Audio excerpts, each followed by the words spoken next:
15 years I'd given to our family company. Now my brother gets everything. That was it. I was done.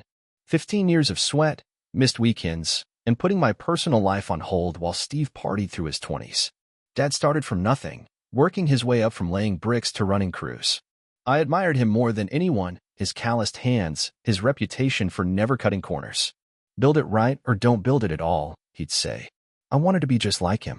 I still remember following him around job sites as a kid, wearing a too big hard hat, soaking up everything. While other dads played catch, mine taught me how to read blueprints and calculate load-bearing requirements. I loved every minute of it. My brother Steve? Not so much. 5 years younger than me, he'd rather play video games than learn about proper foundation techniques. Dad always said, he'll come around when he's ready. Man, did I buy into that? Our house always smelled like sawdust and coffee. Dad would come home exhausted, but would still spread blueprints across the kitchen table, explaining the day's challenges to Mom, who nodded like she understood every word. She probably did after 30 years of marriage. I'd sit there, hanging on every word, asking questions that Dad would answer with patience and pride. Steve would grab a snack and disappear to his room. Dad would just shrug and say, different interests, that's all. Mom would ruffle Steve's hair as he passed, always making excuses for him. He's just more like my side of the family, she'd say. Yeah, the side that couldn't hammer a nail straight if their life depended on it. By high school, I was spending every summer working for Dad's crews. Not as the boss's kid either. Dad made sure I got the worst jobs. Digging ditches in August heat, hauling debris to dumpsters, cleaning porta potties when the service missed a day. Gotta earn respect, Dad would say, not even looking up from his clipboard. Meanwhile, Steve got a lifeguard job at the community pool, coming home with stories about girls in bikinis while I scrubbed concrete off tools. When college came, I didn't hesitate. Engineering degree with a focus on construction management. Graduated top of my class while working summers at the company. Steve? He tried 3 different majors before dropping out to find himself. Dad kept saying, he's just figuring out his path. Looking back, I should have seen the pattern. College was brutal. Engineering coursework plus weekend shifts at the company. My classmates went to parties. I went to job sites. They slept in on Sundays. I was reviewing material invoices with Dad at 7 a.m. But I never complained, because each blueprint I mastered, each problem I solved, was a brick in the foundation of my future. Our future. The family legacy I was destined to carry forward. My graduation day should have been special. I'd finished with honors, had job offers from major construction firms in 3 states. But halfway through the ceremony, Mom had to leave to pick up Steve from the airport. He'd been in Cancun and mixed up his return date. Dad spent the reception checking his watch, rushing me through photos so we wouldn't be late getting home. My achievement felt like an inconvenience. After graduation, I expected to step into a management role. Instead, Dad insisted I start from the bottom. You need to know every aspect of this business, David. Can't lead men whose jobs you don't understand. Fair enough. I spent 2 years doing grunt work, earning respect from the crews, learning every aspect of our operation. Meanwhile, Steve was backpacking through Europe on Dad's dime. Those 2 years nearly broke me physically. 14-hour days sometimes, working alongside men twice my age who had half my education but twice my practical knowledge. I absorbed everything. How to spot a load-bearing wall just by knocking. How to predict weather problems before they hit. How to manage subcontractors who'd try every trick to cut corners. At night, I'd ice my shoulders, bandage my blistered hands, and study business management books until I fell asleep face down on the pages. Dad would occasionally stop by whatever site I was working, watching silently for a few minutes before pointing out something I'd missed or rarely, nodding with approval. Those nods became my currency, worth more than the meager salary I was earning. Walker men prove themselves through work, he'd say. I believed it with every fiber of my being. By 27, I'd earned my professional engineer's license, bringing in new commercial clients and modernizing our bidding process. We expanded from residential to commercial projects, growing from 15 employees to over 50. I computerized our systems, implemented project management software, and increased profits by 32%. The Walker name became synonymous with quality throughout Chicago. And I was damn proud of my contribution. Getting that license nearly killed me, studying after 12-hour workdays, navigating the bureaucratic nightmare of applications and references, paying for it myself because Dad said, if you want it, you earn it. When I finally passed, I brought the certificate to dinner at my parents' house. Dad glanced at it and said, "Now the real work begins." Mom at least made my favorite dessert. I lived for the business. Dated occasionally, but relationships always fizzled when women realized they'd always come second to Walker Construction. "You're married to that company," my last girlfriend said while breaking up with me. She wasn't wrong. My apartment was barely furnished, just a bed, a desk covered in work papers, and enough kitchenware to heat up takeout. But the company was thriving, expanding into bigger commercial projects, and I was at the center of that growth. Then, at 31, Steve suddenly decided construction was his calling. Just like that. No education, no apprenticeship, no license. And Dad created a special position for him, Director of Client Relations. Basically, taking clients to lunch and showing up for ribbon cuttings. With a salary just 10% less than mine. And the corner office with windows, while I kept my windowless space with the filing cabinets. I remember the day Steve first showed up at the office. Designer jeans, button-down shirt with just enough wrinkles to look casual. Expensive watch Dad had given him for his 30th birthday. He high-fived the receptionist, called everyone buddy or chief, and spent his first week decorating his office with expensive art he knew nothing about. Dad introduced him to every client who walked through the door, beaming with pride like the prodigal son had returned. I bit my tongue. Family is family, right? Maybe Steve would grow into the role. Maybe he'd develop a passion for the business. Maybe I was being selfish. But each morning when I trudged through Chicago snow to open the office at 6:30, passing Steve's empty parking space, the covered one next to Dad's, knowing he wouldn't roll in until after 9, something twisted in my gut. Each evening when I stayed late finalizing bids while Steve posted Instagram photos from whatever trendy restaurant he was entertaining clients at, the twist tightened. The first major issue came 3 months in. Steve promised a client we could start their restaurant renovation immediately, right when we were scheduled to begin the Millbrook office complex, our biggest project to date. When I explained the conflict, Steve shrugged and said, "Just hire more guys or something." In front of Dad, who nodded like this was perfectly reasonable. I spent the weekend rebuilding 2 project schedules and calling in favors from subcontractors to avoid a disaster. Then came Jessica, smart, organized, with an MBA from Northwestern. Our new office manager transformed our chaotic front office into a well-oiled machine. She recovered $47,000 in unpaid invoices during her first month. And yes, I noticed her smile too. The way she'd bring coffee to my cramped office to discuss operational improvements. The lunches where we'd talk about more than work. For the first time in years, I thought about more than just the business. Jessica understood my dedication because she shared it. She'd stay late organizing files, creating more efficient systems, learning everything about construction billing. She implemented a digital document system I'd been begging Dad to approve for years. When I thanked her, she just smiled and said, "I recognized a good idea." Do you know how rare that is? To be actually seen? We had lunch together most days, finding a small deli where we wouldn't run into coworkers. She told me about her family in Michigan, her college years working multiple jobs to pay tuition, her love for historical architecture.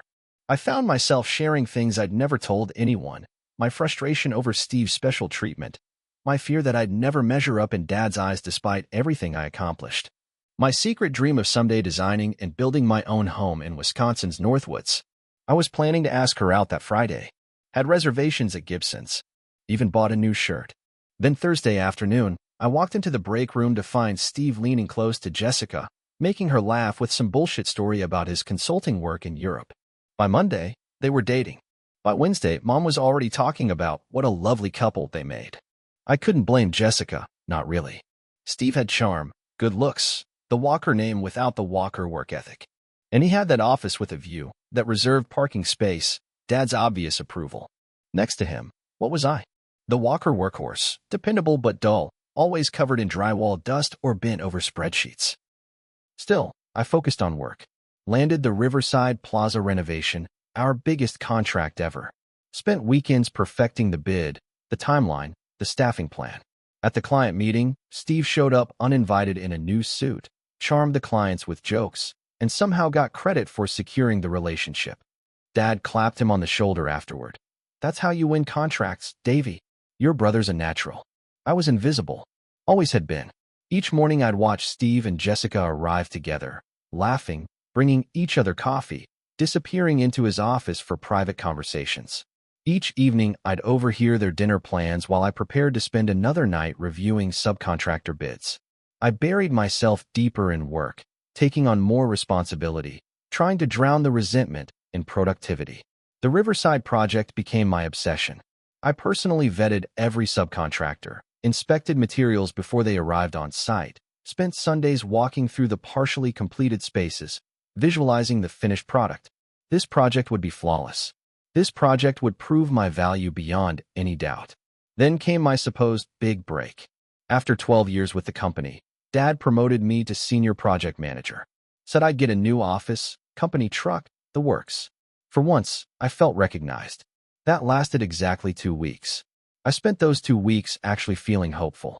I cleaned out my cramped office, made plans for organizing the new space, researched trucks, settling on a practical Ford F-150 with extra cab space for transporting clients and storing equipment. The spring in my step wasn't just noticeable. One of the project managers actually asked if I'd started dating someone. No, I'd said, just looking forward to some changes around here. At Sunday dinner, Steve announced he and Jessica were engaged. Dad stood up, tears in his eyes, and presented Steve with keys to a brand new F-150 Platinum, the truck promised to me. As an engagement gift, you'll need this in your new role as Vice President of Operations, he said. Vice President. My position. My truck. My future. Gone. Mom seemed confused by my silence. Aren't you happy for your brother, David? He's really found his place in the company. The pot roast turned ash in my mouth. I stared at the keys in Steve's hand, the same model I'd researched, but with every premium package, every bell and whistle. Steve hadn't even looked at me, too busy showing Jessica the key fob features. Dad was pouring champagne, his face flushed with pride. All I could hear was a rushing sound, like standing too close to Lake Michigan during a storm.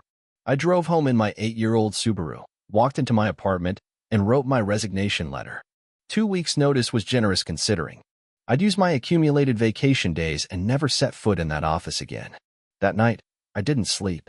I sat on my balcony watching Chicago's lights, mentally cataloging every sacrifice I'd made for Walker Construction. Every birthday spent on a job site. Every relationship sacrificed for late nights at the office. Every innovation I'd implemented. Every client I'd secured. 15 years of my life poured into a company that would never truly be mine. The calls started at 8:30 Monday morning. Dad, Mom, even Jessica. I ignored them all. By Wednesday, Dad was at my door, face red, demanding to know what the hell I was thinking. 15 years, Dad. I gave everything to this company. Everything. And Steve waltzes in and gets what I've worked my entire life for. He's family. You both are. We're building this together. No, I've been building it. Steve's been playing businessman while you pretend he's contributing anything of value. That's unfair. Your brother brings different skills. Like what? Seriously, name one thing he does better than me that matters to this business. Dad's silence said everything. If you leave, don't expect to come back. Ever. His final words before slamming my door. It hurt. God, it hurt. But also, relief. Like putting down a weight I'd carried so long I'd forgotten it was there. The next days were surreal. I slept more than I had in years. Watched Netflix in the middle of the day. Ordered takeout without calculating how many hours of work it represented. Called friends I hadn't spoken to in months. It was like waking from a 15-year trance. I spent 2 weeks updating my resume and portfolio. Turns out, being the guy who grew a small construction company into a regional player looks pretty good on paper. I had 3 interviews and 2 offers within days. But at the Builders Association Spring Conference, I met Rachel Chin, brilliant architect with her own firm, looking to partner with a construction company tired of dealing with contractors who couldn't execute her innovative designs. We clicked instantly, professionally and personally. She saw my value immediately. No family history clouding her judgment, just recognition of what I brought to the table. Our conversations flowed effortlessly from building techniques to favorite hikes to dreams for the future. For once, I was truly seen. Rachel's architectural style was revolutionary, environmentally sustainable designs that didn't sacrifice aesthetics or functionality. Form, function, and future, she called it. Her frustration was finding builders who could execute her vision without compromising or inflating costs. When I explained how I'd modernized Walker Construction's approaches, her eyes lit up. "That's exactly what I've been looking for," she said. We talked until the conference hall closed around us. She invited me to visit her firm the next day. Unlike Walker Construction's dated offices, hers was a converted warehouse space, open plan, filled with natural light, sustainable materials everywhere. Her team of young architects clearly adored her, approaching freely with questions that she answered with respect and insight. I saw what leadership could look like without ego or favoritism clouding it. With some of my savings and a small business loan, I started Walker Independent Construction. The irony of keeping the Walker name wasn't lost on me. Rachel referred clients who appreciated quality and innovation rather than just lowest bids. Within 4 months, we had 6 employees and projects booked 6 months out. My first hire was Tomas, Walker Construction's best project manager, who called me the day after hearing about my new venture. "I'm tired of training Steve on things he should already know," he said. Then came Miguel, our most skilled carpenter, bringing 2 crew members with him. I paid them more than they'd made at Walker, knowing their value. They brought expertise, loyalty, and a work ethic I didn't have to enforce because it matched my own. Setting up the business was terrifying and exhilarating. Finding office space, establishing credit with suppliers, creating systems from scratch. For the first time, every decision was mine. If I failed, I couldn't blame Dad or Steve. If I succeeded, the victory was mine alone. I worked 18-hour days, but they felt different than the ones at Walker. These hours built my future, not someone else's. Rachel and I grew closer through late-night planning sessions and site visits. She challenged me professionally, asking questions no one at Walker ever had, pushing me to think beyond conventional approaches. And personally, she was nothing like the women I'd dated before. Independent, brilliant, unimpressed by family names or traditions. She valued me for exactly who I was, not who she thought I should be. Our first kiss happened naturally, after reviewing plans for a difficult renovation late into the evening. No grand gesture, just a moment of connection that felt inevitable. Dating while building businesses wasn't easy, but we understood each other's drive in a way no one else could. She'd bring dinner to my office when I couldn't break away. I'd listen to her vent about difficult clients. We built a relationship that supported our ambitions rather than competing with them. Meanwhile, I heard through industry contacts that Walker Construction was struggling. Steve had mismanaged the Riverside project, going 30% over budget. 2 project managers quit. Subcontractors were filing complaints about late payments. The construction community in Chicago isn't large, news travels. I heard about the safety violations on the Riverside site, improper scaffolding inspections, missing fall protection. Basic oversights I would never have allowed. Then the permit delays because paperwork wasn't filed correctly. Then the client's fury when Steve missed 3 progress meetings because he was entertaining other clients. Each story brought a complicated mix of vindication and sadness. Mom called monthly, conversations carefully avoiding mention of the business, though her hints about your father's blood pressure and your brother's stress weren't subtle. I remained cordial but firm. That chapter was closed. "We miss you at Sunday dinners," she'd say. "I'm building something here, Mom. Something that's mine. Family is more important than business, David." The irony of that statement was apparently lost on her. What she didn't understand was that I was finally building my own family. Not just with Rachel, though our relationship was deepening in ways that sometimes terrified and always amazed me. But with my team, we celebrated birthdays with cake in the break room, helped each other move apartments, covered for each other when family emergencies arose. I knew their spouses' names, their kids' ages, their career aspirations, and they knew mine. 6 months after I left, disaster struck Walker Construction. They lost their insurance bonding after a series of safety violations on Steve's watch. Without bonding, they couldn't bid on commercial projects, their main revenue source now. I'd built my business carefully, ensuring every safety protocol exceeded standards. Every financial obligation was met promptly. Every client relationship was nurtured. Our reputation for excellence spread quickly. Walker Independent secured bonding with a higher limit than my previous company had ever achieved. The irony wasn't lost on me. Then came the lakefront development project. $40 million, the kind of contract that makes or breaks companies. Both Walker Construction and my company qualified to bid. Dad must have pulled every favor he had left to get around the bonding issue. This was the brass ring, a luxury mixed-use development with residential, retail, and office space. Environmentally friendly requirements, innovative design elements, high visibility. Exactly the kind of project Rachel and I had dreamed of collaborating on. We spent weeks perfecting our bid, incorporating sustainable elements that would reduce long-term operating costs, innovative construction techniques that would enhance quality while reducing build time. The night before bid submission, my doorbell rang. Dad stood there, looking older than his 68 years. "Can I come in?" His eyes widened seeing the plans spread across my dining table. "You're bidding on Lakefront." "Yes." He sat heavily on my couch. "We need this contract, David. The company won't survive without it. And that's my problem because it's your family's legacy. Everything I built, everything we built, I corrected. Until you decided Steve deserved it more." Silence filled the room until Dad finally spoke. "I was wrong. I nearly fell over.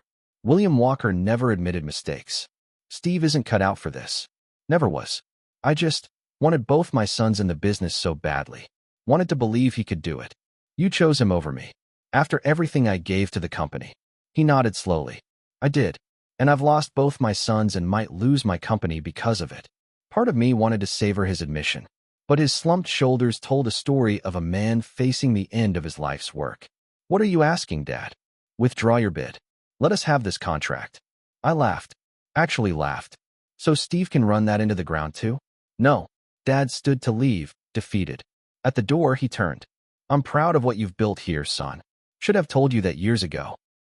Those words I'd waited decades to hear, hit me hard, but not hard enough to sacrifice my company's future. After he left, I poured a whiskey and called Rachel. Told her everything. "What do you want, David? Not what you think you should want, or what would prove something to your father. What do you want?" No one had ever asked me that question before. "Not really. I want to build something that lasts. Something that reflects our values. Something I'm proud to put my name on.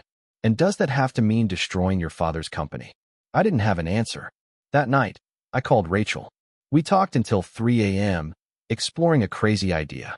By morning, I had a new plan. I submitted my bid for Lakefront as planned, but with an addendum, a proposed joint venture between Walker Independent and Walker Construction, with me as project lead and integrated teams from both companies. The selection committee loved it, the experienced Walker name with innovative approaches from my company. We won the contract. Dad was shocked when I presented the partnership agreement. "Why would you do this?" "Because despite everything, I built that company too, and I don't want to see it die." The terms were non-negotiable. I would run the project. Steve would move to business development, where his people skills could actually add value. Dad would serve as advisor, and we'd evaluate the partnership after this project. Signing that contract in our lawyer's office was surreal. Dad's hand shook slightly. Steve looked both relieved and resentful. I felt powerful, but not in the vengeful way I might have imagined months earlier. This was about reclaiming what I'd built while moving forward on my terms. The first joint team meeting was tense. Employees from both companies eyed each other suspiciously. I stood before them, aware of the whispers, the uncertainty, the potential for failure. "We have different histories, but a common goal," I began. "Build something extraordinary that serves this community for generations. Some of you worked with me before. Some of you know my reputation. Judge me on what we create together, not on family drama." At our first joint meeting, watching Dad introduce me as the engineer who'll lead us forward to a room of employees from both companies, I felt something unexpected, not vindication, but possibility. Possibility that a new chapter could be written where professional respect replaced blind family loyalty. Jessica approached me afterward, now visibly pregnant. "I'm sorry how everything happened, David." "Ancient history," I said, meaning it. With Rachel by my side, I could finally see how wrong Jessica and I would have been together. The project progressed better than anyone expected. Steve, freed from operational responsibilities he'd never wanted, excelled at client relations and marketing. Dad, serving as senior advisor, shared wisdom from 50 years in the business without micromanaging. I ran operations with a blend of Walker Construction veterans and my innovative team. The groundbreaking ceremony for Lakefront was surreal, both Walker companies united, my design innovations taking center stage, Steve actually doing well handling PR and client relations, Dad beaming with pride at both his sons. Dad pulled me aside as crews began work. I thought losing the company to Steve was the right succession plan. I was wrong. What you've created, this is the legacy I wanted. It's not your legacy anymore, Dad. It's mine. And maybe someday it'll be my children's. But they'll earn it, not inherit it because of their last name. He nodded, understanding at last. As the lakefront project rose from the ground, so did something new between Walker Independent and Walker Construction. Not a merger. I maintained my company's separate identity and principles, but a strategic alliance that leveraged both organizations' strengths. Dad implemented safety protocols modeled after mine. Steve found his place in business development, no longer pretending to be something he wasn't. I maintained my partnership with Rachel's architectural firm, pushing the boundaries of what was possible. Rachel and I moved in together 6 months into the lakefront project. Sunday dinners at my parents' house became occasional rather than obligatory, and involved conversations about business, design, and future rather than rehashing old grievances. Steve and Jessica welcomed a daughter, making me an uncle, a role I found I enjoyed more than expected. As I watched the foundation being poured, done right, the Walker way, with Rachel discussing design modifications with one of my engineers, I realized something profound. I'd spent years seeking validation from a man who couldn't see my value. The real victory wasn't winning my father's approval or proving my brother's inadequacy. The victory was building something of my own, on my terms, with people who recognized my worth from the start. And if that included what remained of my family's company, well, I could live with that kind of success. Sometimes the greatest achievement isn't destroying what hurt you, but transforming it into something better. On your own terms. That's not just good business, it's a good life. When the lakefront development opened to the public 18 months later, both Walker Company's logos appeared on the commemorative plaque. But between them was a new symbol, a bridge connecting two pillars. Not a merger, but a connection between past and future. Between what I'd helped build for my father and what I was now building for myself. That night, at the gala celebration, Rachel wearing a stunning red dress that turned heads, I found myself standing between my father and my brother, champagne glasses raised to the magnificent structure gleaming with lights across the water. Dad's hand on my shoulder felt different now. The grip of an equal rather than the weight of expectation.